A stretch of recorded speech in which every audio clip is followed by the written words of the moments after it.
बुधवारिया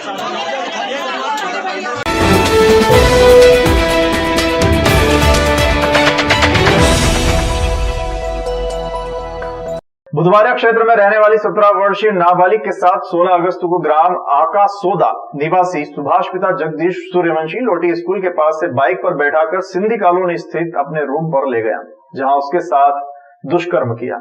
सुभाष का मकान मालिक सुरेश कृष्णानी निवासी अलखधाम बताया जा रहा है। इसके बाद सुभाष नाबालिग को प्रकाश नगर में अपने दोस्त शुभम उर्फ शिवम के कमरे पर ले गया। शिवम घटिया थाना क्षेत्र अंतर्गत शंकरपुर जागीर गांव का निवासी है। यहाँ शिवम के साथ मिलकर उसके भाई तुषार, पिता भारत परमार और एक अज्ञात युवक ने नाबालिग के साथ जबरदस्ती की।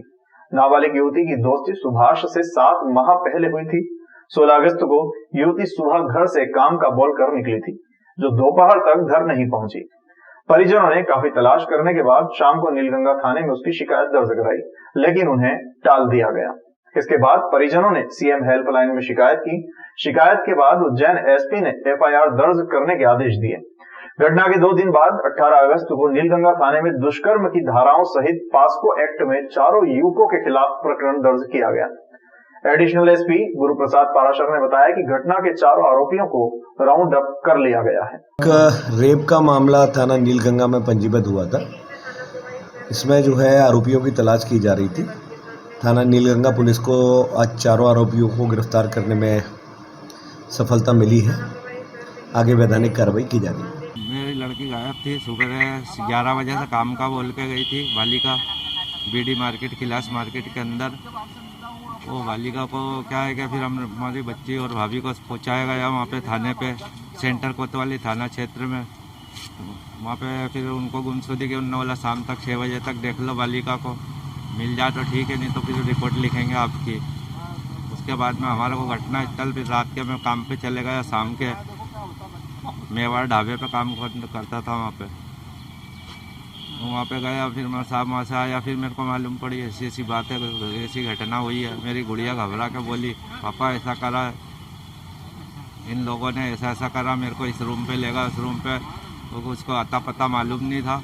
कहाँ से उसको लेकर गए थे? ये लोटी स्कूल के इधर से। कहाँ लेकर गए थे और कितने लोग? ये सिंधी कॉलोनी के रूम पे गए थे। कितने लड़कों ने जाति की बच्ची के साथ? वो 4 लड़के थे श्रीमान जी। कहाँ आपने इसकी एफआईआर दर्ज कराई? एफआईआर दर्ज करने गया कोतवाली में, तो कोतवाली में लाड़ी वगैरह नहीं है, मेरी भाभी वगैरह सब गए, परिवार के सदस्य गए। फिर उसके बाद में नाना खेड़ा गए तो बोले थाना क्षेत्र नहीं लगता, ये नहीं लगता। फिर मैंने उसके बाद में सीएम लाइफलाइन पे फ़ोन लगा कर फिर बात की श्रीमान जी, मैंने फिर मेरी सुनवाई हुई। कहाँ पर प्रकरण दर्ज हुआ है? अभी क्या स्थिति? अभी स्थिति यह है कि श्रीमान जी अभी घटनास्थल पे अभी कुछ लोग पकड़ा है, वो अभी इसी थाने के अंदर है।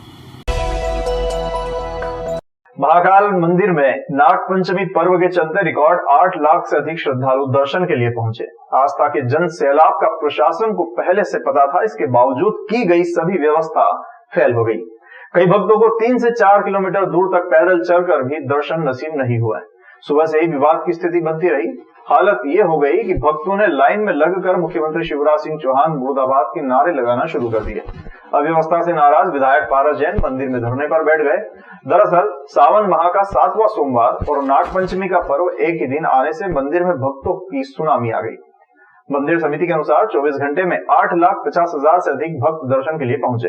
24 घंटे तक खुले रहने के बाद रात 12 बजे भगवान नागचंद्रेश्वर के द्वार बंद कर दिए गए। अब मंदिर अगले वर्ष नाग पंचमी पर्व पर खुलेगा।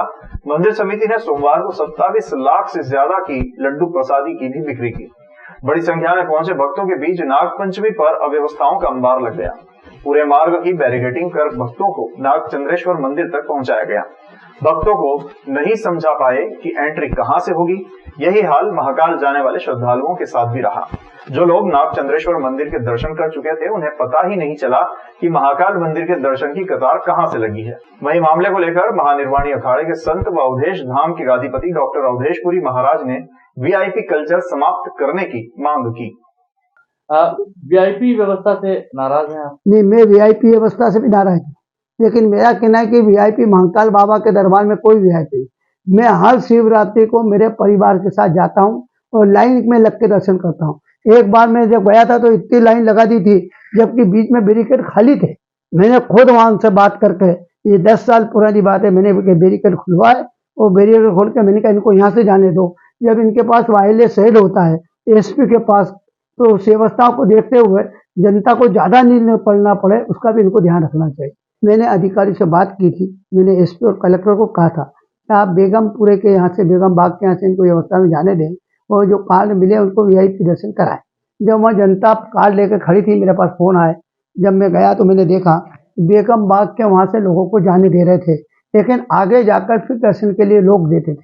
फिर मैंने भी वहाँ जाके कहा भाई मैंने इनके पास पास इनको क्यों रोक रहे, जबकि कोई बिगर पास के कोई सीधा इनको फोन लगाता था अधिकारियों को और ये व्यवस्था दे देते थे, उनकी व्यवस्थाओं में उनके दर्शन हो जाते थे, लेकिन पास खड़े हुए थे लोग। मैं फिर रुक के मैंने कलेक्टर से बात करी, एसपी को बुलाया, मैंने कहा आप आके गेट खोलिए और इनको लोगों को पास वाले को भी दर्शन करने दीजिए।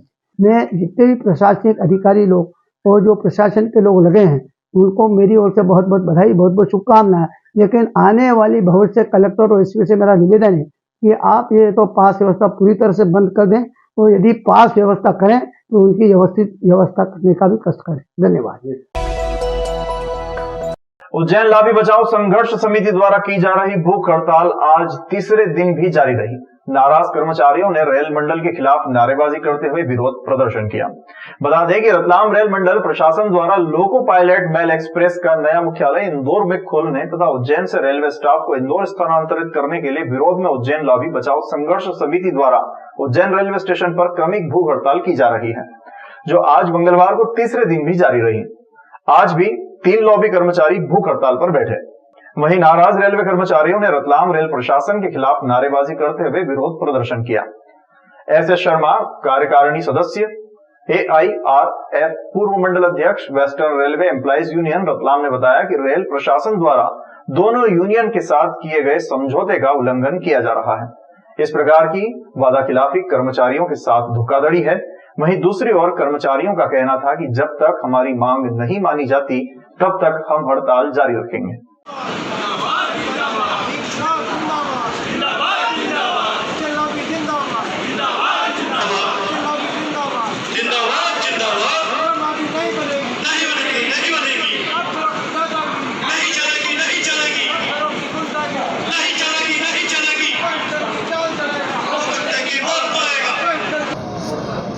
ये जो जिस मांग के लिए हमारा प्रदर्शन चल रहा है, ये हमारी बहुत पुरानी मांग है और प्रशासन बीच बीच में सरेंडर कर बंद कर देता है, फिर अपने आप जागृत हो जाते हैं। उसी प्रकार अभी फिर इन्होंने बिना किसी कारण के और जो समझौता हुआ था दोनों ट्रेड यूनियन के साथ में, वो समझौते को ना मानते हुए और अपनी मनमानी करते हुए प्रशासन ने उज्जैन के रनिंग मुख्यालय के मेल एक्सप्रेस लोको पायलटों का पोस्टिंग इंदौर में कर दिया है, और जो कि न्याय संगत नहीं है। जिसकी वजह से उज्जैन के रनिंग मुख्यालय के मेल एक्सप्रेस के लोको पायलट को बहुत परेशानी उठानी पड़ेगी, उनके परिवार के लोगों को परेशानी उठानी पड़ेगी।